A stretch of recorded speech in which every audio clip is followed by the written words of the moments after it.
This video is going to go over some of the installation process for the Skillard NASCAR style rear spoiler. You can see it there, installed on the car. Here we have the hardware that's going to be coming with it. We'll touch base on that. You can see that it's hinged, and with the support rods is adjustable.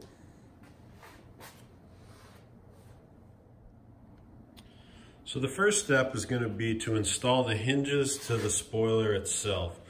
And up here we have one of the hinges, and you'll see that they come with these bags of hardware that have the machine screw and these oblong nut style pieces. And on the inside here, you can see them installed from the back side, which gives you a nice flush finish. And from the rear of the car, nice discreet look right there.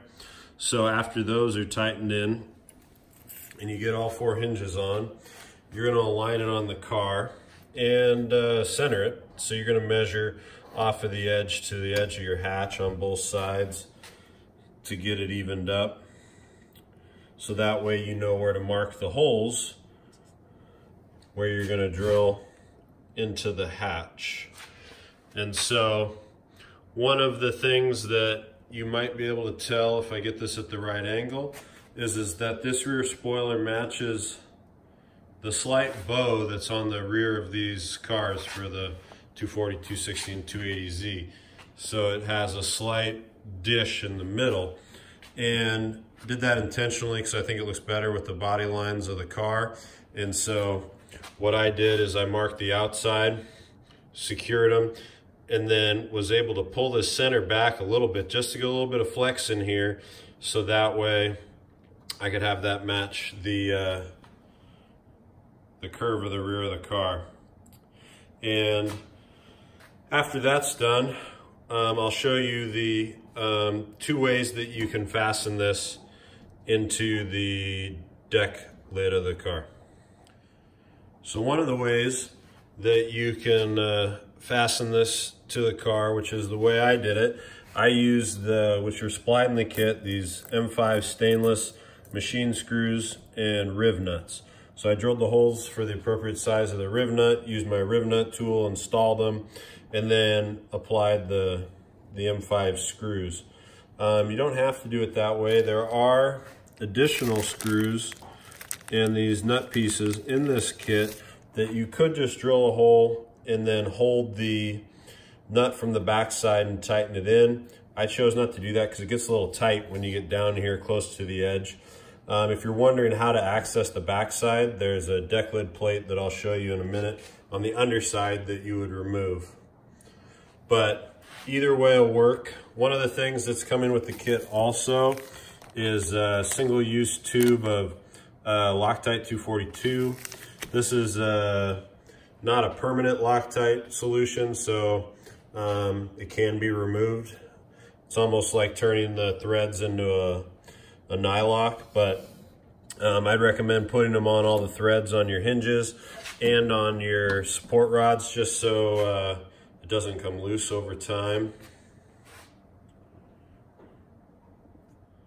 So the next thing after the hinges are installed is to put on the support rods, which are from Fully Torqued Racing. And as far as support rods go, these are extremely attractive compared to some of the ones that I've found. High quality. So there's already the hole that's going to be in the spoiler itself, and you'll secure the supplied screws through into the end. And then one of the things is that you're going to want to determine the general angle or pitch at which you want the spoiler, because you're going to have an inch or two, I think it's 2 inches of adjustability once you've installed it. But if you want yours more vertical or more horizontal, you're going to want to get in the general range with where you mount this. So if you want it more vertical than the way I have it, you're going to mount them up a little bit higher. And if you want it more horizontal, you're going to mount it down. But keep in mind that once you do mount it, you do have several inches of adjustability by turning the support rod in and out. And after you get it set where you want it, you're going to want to tighten these jam nuts so it doesn't wiggle loose on you. But after you drill the hole into the deck plate lid, one of the things that we've included in the kit are these backing plates. So on the back side, this is going to mount against the sheet metal, and then one of these screws is going to go through that and into the support rod. And the reason we're doing that is because this is generally thin sheet metal, and if you just have the bolt on the back side, you're going to start to see some deformation here. And so this is to help distribute that load on the back side so you don't have the pressure of the spoiler pulling on this, you know, half-inch circle.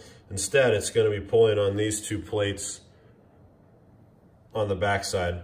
And we'll pop open the trunk and I'll show you that deck lid plate that I was talking about needing to remove to access the back side. So with the hatch open, you can see here we have the Skillard aluminum deck lid with the laser engraving in it. And from the factory, this is kind of like a vinyl wrap piece of cardboard that covers that there. And this instead replaces it with aluminum and has a little seal that goes around it. Kind of helps try to keep some of the exhaust fumes from coming back in that area. But you certainly don't need this piece. You can stick with the factory one.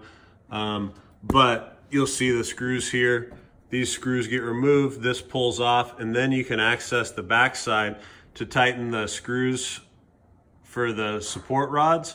And then also to, if you decided to use the nut on the inside, you'd reach down inside and get into here for that. Otherwise, if you use the riv nuts, then you won't have to try to dig down in here. You'll be able to just tighten them from the outside.